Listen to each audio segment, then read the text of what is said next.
Good morning students, welcome to Mehta digital classes.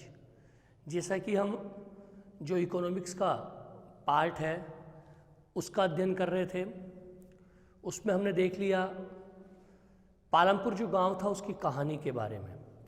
एक चीज़ मैं आपको बता दूं कि अभी हाल ही में माध्यमिक शिक्षा बोर्ड ने जो सिलेबस था उसमें थोड़ी कटौती की गई है। तो जितने भी चैप्टर्स हैं उसमें से कुछ अंश हटा दिए गए हैं। तो अब हम जो अध्ययन करेंगे वो उन्हीं चैप्टर्स का करेंगे जो आपके इस सत्र में उन टॉपिक्स को रखा गया है या उन चैप्टर्स को रखा गया है।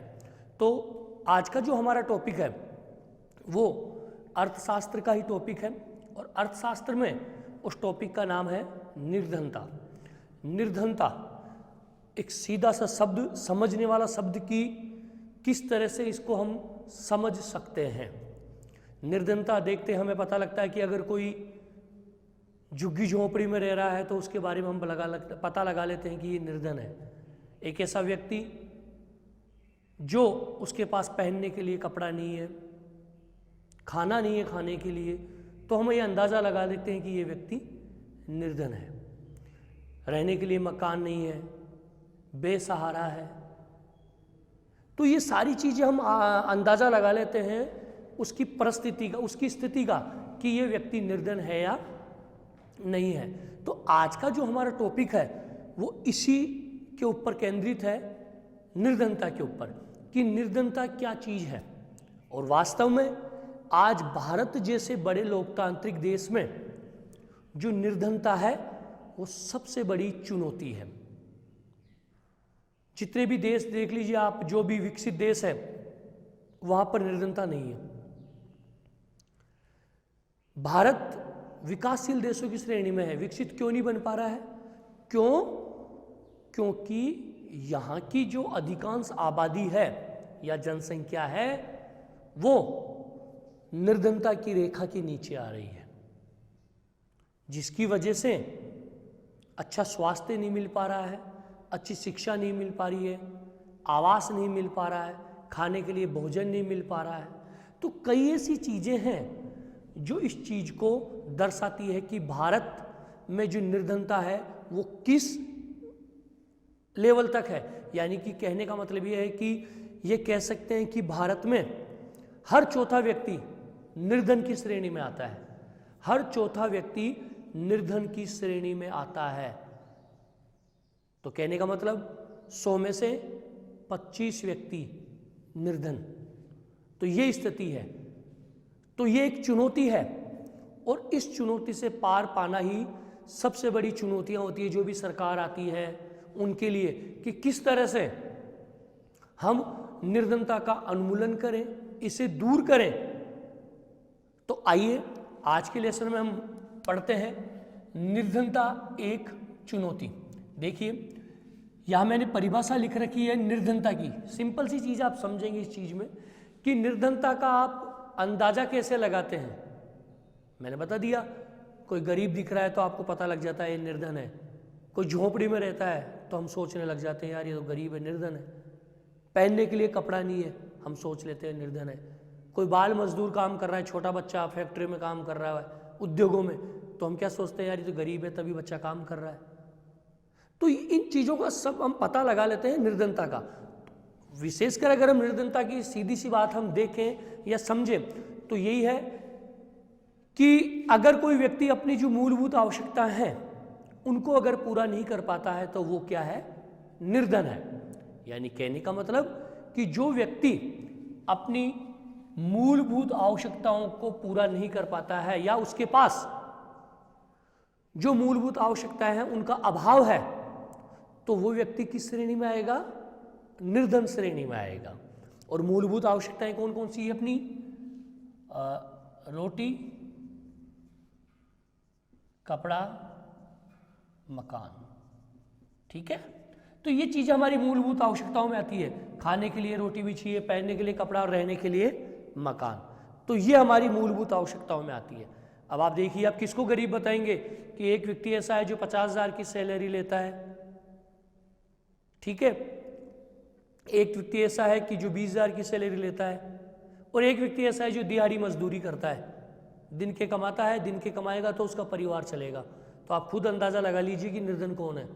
वही व्यक्ति है जो एक दिन की दिहाड़ी मजदूरी लाता है और उससे अपना और अपने परिवार का पोषण करता है, तो वो निर्धन हो गया। 50,000 वाला अगर कोई तनख्वाह वाला व्यक्ति है, उसके पास रोटी भी की व्यवस्था होगी, कपड़ा भी उसके पास होगा और मकान भी होगा। 20,000 वाला भी कहीं ना कहीं मकान बना लेता है, खाने की व्यवस्था कर लेता है। लेकिन एक ऐसा व्यक्ति जो दिहाड़ी मजदूरी करता है, डेली कमा के लाता है, जरूरी नहीं मजदूरी हो या नहीं हो, तो वो व्यक्ति किस श्रेणी में देख सकते हैं हम? निर्धनता की श्रेणी में। अगर एक दिन में कमा के नहीं लाया तो मेरे लिए खाने की व्यवस्था भी नहीं होगी, रहना, खाना और कपड़ा, ये सारी चीज़ें हमारी जो मूलभूत आवश्यकताएं हैं उसमें गिनी जाती है। तो निर्धनता की बहुत अच्छी सी डेफिनेशन हमने समझ ली कि निर्धनता को हम कैसे देख लेते हैं। स्थिति, कोई व्यक्ति कपड़े नहीं पहन रखा है, गरीब है, बिल्कुल फटेहाल कपड़े में, तो हम क्या देखेंगे? यार ये तो गरीब है, निर्धन है ये तो। कोई छोटा बच्चा फैक्ट्री में काम कर रहा है, उद्योगों में, तो हम क्या सोचेंगे? यार इसके परिवार वाले गरीब है इसलिए ये उद्योगों में काम कर रहा है।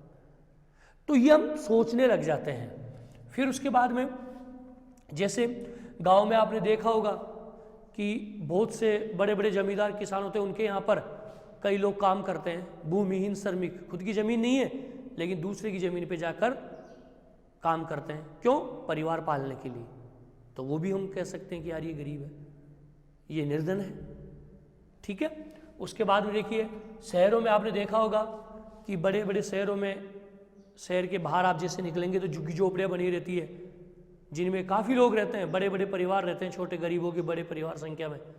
तो झुग्गी झोपड़ी में क्यों रहते हैं? वो निर्धन है। आप लगा लेते हैं अंदाज़ा, उनकी झुग्गी झोपड़ी देखेंगे तो आप अंदाज़ा क्या लगाएंगे? अरे यार ये तो गरीब है, ये तो निर्धन है, उसकी स्थिति देखकर। क्यों? क्योंकि वो झुग्गी झोपड़ी में रह रहा है, सही ढंग से रहने के लिए जगह नहीं है, साफ सफाई नहीं है, गंदगी है वहाँ पर, उनके बच्चों के पास एजुकेशन, शिक्षा नहीं है। तो ये चीज़ें हम अंदाज़ा लगा सकते हैं। दैनिक वेतनभोगी, ऐसा व्यक्ति जो दैनिक वेतनभोगी होता है, डेली आप काम करने जाओगे और उसके बदले में आपको पैसा मिलता है, वो दैनिक वेतनभोगी। मजदूर होता है, पत्थरों का काम करता है या जो मकान बनाई का काम करता है, तो डेली जाते हैं और डेली इनको मजदूरी मिलती है, तब उनका घर चलता है। लेकिन कभी कभी क्या होता है कि डेली मजदूर मिलने वाले को मजदूरी नहीं मिल पाती, काम ही नहीं मिल पाता है। अब जिस दिन काम नहीं मिला उस दिन उनके खाने की समस्या हो जाती है। तो ये दैनिक वेतनभोगी हो गए। बाल श्रमिक मैंने बता दिया। भिखारी देखा होगा आपने, रोड सिग्नल, जो ट्रैफिक लाइट्स होती है सिग्नल्स पे, भिखारी होते हैं। भीख क्यों मांग रहे हैं वो? क्यों? क्योंकि वो निर्धन है, पेट भरना है, गुजारा करना है। तो ये सब चीज़ों को देखकर हम किसका अंदाज़ा लगा लेते हैं? निर्धनता का अंदाज़ा लगा लेते हैं, जिसमें भूमिहीन श्रमिक हो गए, आपके शहरों की झुग्गियों में रहने वाले लोग हो गए, दैनिक वेतनभोगी हो गए, बाल श्रमिक हो गए और भिखारी हो गए। अब निर्धनता के दो विशिष्ट मामले। अब आप निर्धनता को दो रूप से देख सकते हैं। विशिष्ट जो मुख्य मामले हैं, शहरी निर्धनता और ग्रामीण निर्धनता। आपने देखा होगा कि कोई व्यक्ति शहर में काम करता है, गरीब है, परिवार को पालने के लिए शहर में जाके काम करना पड़ रहा है उसको, और आपकी किताब में कहानी भी दे रखी है दो, शहरी निर्धनता की और ग्रामीण निर्धनता की। उसको आप ध्यान से पढ़ लीजिएगा कि किस तरह से दिखा रहेगा कि शहर में काम करते हो आप, गांव में परिवार रह रहा है, झोंपड़ियों में रह रहा है, उनका भरण पोषण भी आप वहाँ की कमाई से कर रहे हो, खुद का वहाँ भी खर्चा चला रहे हो, यहाँ भी खर्चा चला रहे हो, तो वो चीज़ नहीं बैठती है। गाँव में आप चले जाइए, गाँव में मेरी ज़मीन नहीं है खुद की, तो मजदूरी कर रहा है, मजदूरी करके उसको क्या मिल रहा है? कुछ नहीं मिलता है। दैनिक कितना, 50 रुपये, 100 रुपये, या कभी कभी अनाज मिल जाता है, तो केवल वो अपना गुजारा करता है, लेकिन निर्धनता की जो रेखा है उससे ऊपर नहीं जा सकता वो। तो ये चीज़ें दो कहानियों के जरिए हमने देखा है कि जो निर्धनता की जो विशिष्ट जो निकाय हैं, जो मामले हैं, दो निर्धनता के जो मामले हैं वो है शहरी निर्धनता और ग्रामीण निर्धनता। आपको एक चीज़ बता दूं कि 2011-12 में जो सर्वे हुआ था आर्थिक रूप से, उस आर्थिक सर्वे में ये कहा गया था कि भारत में लगभग 270 मिलियन या 27 करोड़ लोग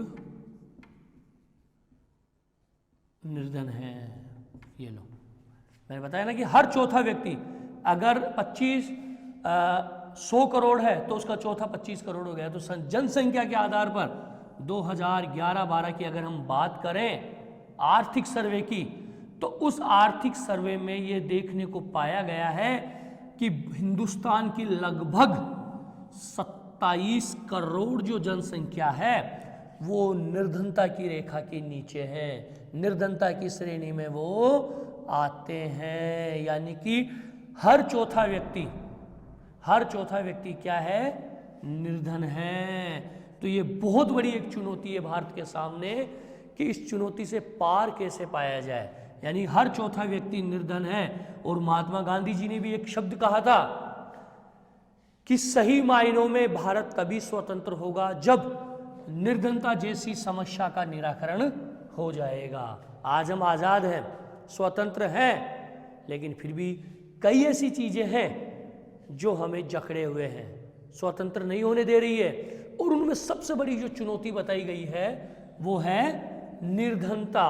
और ये कहा गया, महात्मा गांधी जी ने भी क्या कहा था कि सही मायनों में भारत आज़ाद कब होगा, स्वतंत्र कब होगा, जब निर्धनता जैसी जो समस्या है, एक बीमारी है, उसका उन्मूलन हो जाए, उसका इलाज हो जाए, तब सही मायनों में हम आज़ाद कहलाएंगे, स्वतंत्र कहलाएंगे। तो कहने का मतलब यही है कि गांधी जी ने जो निर्धनता थी उसको दूर करने का प्रयास किया, ठीक है।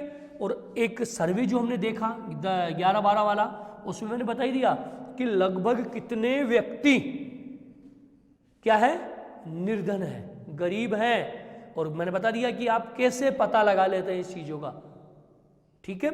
अब उसके बाद में देखिए निर्धनता के सूचक।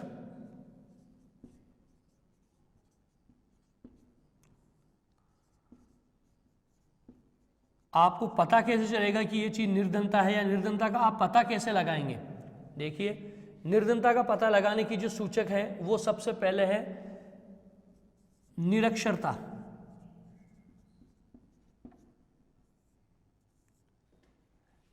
एजुकेशन, पढ़ाई सबसे बड़ी चीज़ है। पढ़ाई अगर नहीं है तो कहीं ना कहीं आपको इस चीज़ से गुजरना पड़ सकता है, ठीक है। दूसरा है आपके बेरोजगारी। भाई आपके पास रोजगार ही नहीं है तो सीधी सी बात है निर्धनता आएगी। आप 10 व्यक्तियों का परिवार है, एक व्यक्ति के ऊपर निर्भर करता है, तो समस्या ही है, किसको बढ़ावा देगी, निर्धनता को बढ़ावा देगी। तो ये दो चीज़ें बहुत ज़्यादा इंपॉर्टेंट है। अगर निर्धनता को दूर करना है तो निरक्षरता जैसे अभिशाप से दूर होना है और बेरोजगारी जैसे अभिशाप से भी हमें दूर होना है, तब जाकर हम इस चुनौती का सामना कर सकते हैं। और इंपॉर्टेंट चीज़ क्या बता दी, निरक्षरता और बेरोजगारी। एक है खराब स्वास्थ्य, तीसरा है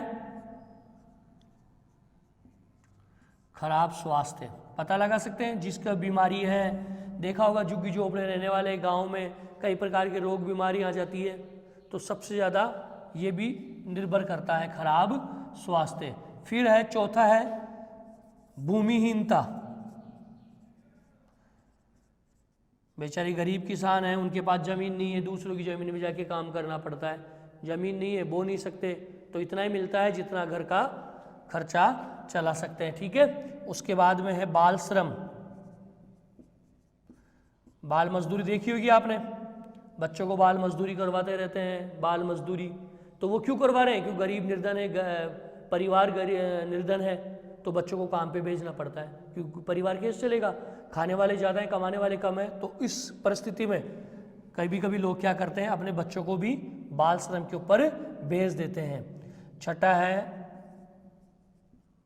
साफ सफाई का ना होना, ठीक है। देखा होगा आपने, झुग्गी झोपड़े में जाओ, आप सिटी में जाइए, शहरों में झुग्गी झोपड़ियाँ बनी हुई है, वहाँ पर अपार गंदगी पड़ी है, नालियाँ गंदी है, आसपास का माहौल गंदा है, कचरा पड़ा रहता है, तरह तरह की बीमारियाँ उनमें हो जाती है, उनका स्वास्थ्य खराब हो जाता है। तो ये किसका सूचक होता है, निर्धनता का, ठीक है। सातवां है परिवार का आकार। बड़ा परिवार, कमाने वाले कम है, खाने वाले ज़्यादा है, बड़ा परिवार है तो सही ढंग से उसका विभाजन नहीं हो पाता, जो भी आय चीज़ होती है। तो ये निर्धनता को क्या करती है, चीज़ बढ़ा रही है, निर्धनता को दिखाती है। परिवार का बड़ा आकार निर्धनता को सूचित करती है।